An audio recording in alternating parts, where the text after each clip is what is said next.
हम में से कोई तब तक मुतमईन नहीं होगा जब तक हमें मिलता नहीं है। अब चलिए, प्रोसेस चल रहा है, प्रोसेस में वक्त ज़्यादा लगा है। हम तो उम्मीद कर रहे थे कि अभी तक मिल गया होता, नहीं मिला, लेकिन हमने उम्मीद छोड़ी नहीं है। लगातार इस चीज़ पे हम मरकज़ी हुकूमत के साथ बात कर रहे हैं और मैं यहाँ किनारे पे खड़े सुन रहा था, मंत्री जी ने कहा कि शायद जल्दी हम कोई खुशखबरी सुनेंगे। उस खुशखबरी के इंतज़ार में हमें अब 1.5 साल हो गए और ज़्यादा इंतज़ार ना करना पड़े, वही उम्मीद है। सर, लेकिन एक अच्छी चीज़ हुई है कि 11 जो डेस्टिनेशंस है एलजी साहब ने अनाउंस किया कि वो रीओपन होगी, जिसके लिए आपने भी बहुत स्ट्रेस किया था। पिछले दिनों आपको याद होगा,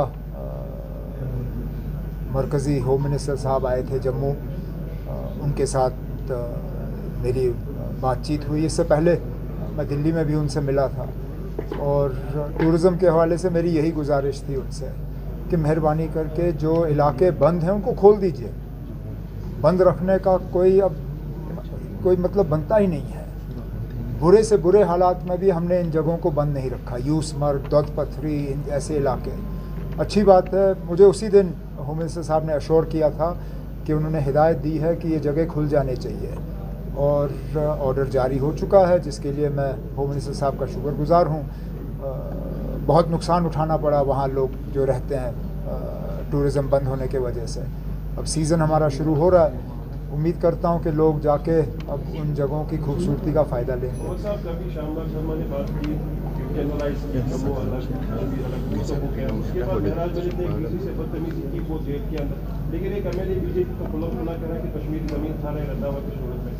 वो तो अब, लेकिन उसके बाद फिर हकीकत सामने आई ना, मुकदमा उसके खिलाफ हुआ था।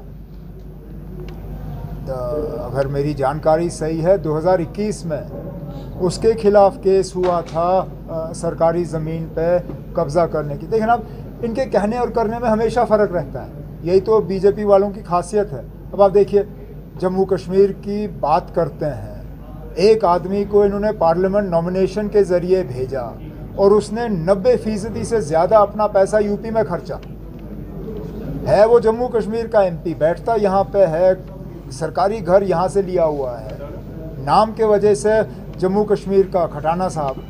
लेकिन जब सीडीएफ खर्च करने की बात आती है तो उसका 90% से ज़्यादा जो है वो यूपी में खर्च करते हैं। अब यही तो मैं कहता हूँ ना, अब इनके कहने और करने में बहुत फ़र्क है। उमर साहब, पाक पर मुकद्दस महीना शुरू होने वाला है। कल खबरें चली है कि 34% इलेक्ट्रिसिटी डेफिसिट है, जिसका मतलब है कि कटलमेंट्स काफ़ी ज़्यादा होंगे। कोई ना, हमारी मुकम्मल कोशिश रहेगी और आज मैंने मीटिंग रखी है इसी सिलसिले में कि सहरी और इफ्तियारी के वक्त जो है कम से कम बिजली के कट रहें। बाकी डेफिसिट कोई आज नई बात नहीं है, डेफिसिट तो हमें विरासत में मिली है और इसको दुरुस्त भी किया जाएगा आने वाले कुछ सालों में जब हमारे नए प्रोजेक्ट्स जो हैं वो चालू होंगे।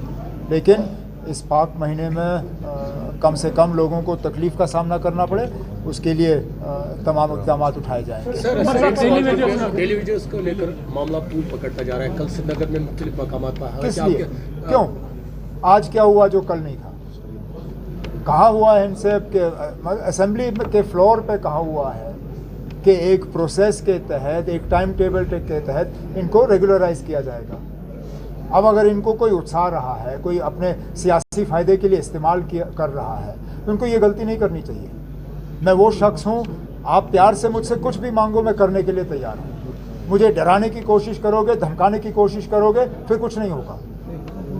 अगर इन लोगों ने कुछ कहना है, आके मुझसे बात करें। ये जो सड़कों पे एहतजाज करने का सिलसिला किसी के दबाव में आके कर रहे हैं, ये अच्छी बात नहीं है, उनके लिए भी अच्छी बात नहीं है और उनके मुस्तकबिल के लिए भी अच्छी बात नहीं है। जब हमने असेंबली में कहा हुआ है कि इस साल एक पॉलिसी के तहत जो है इनके रेगुलराइजेशन का टाइम टेबल जो है वो जारी किया जाएगा, उसके बाद सड़कों पे आने की बात कहाँ पे आती है?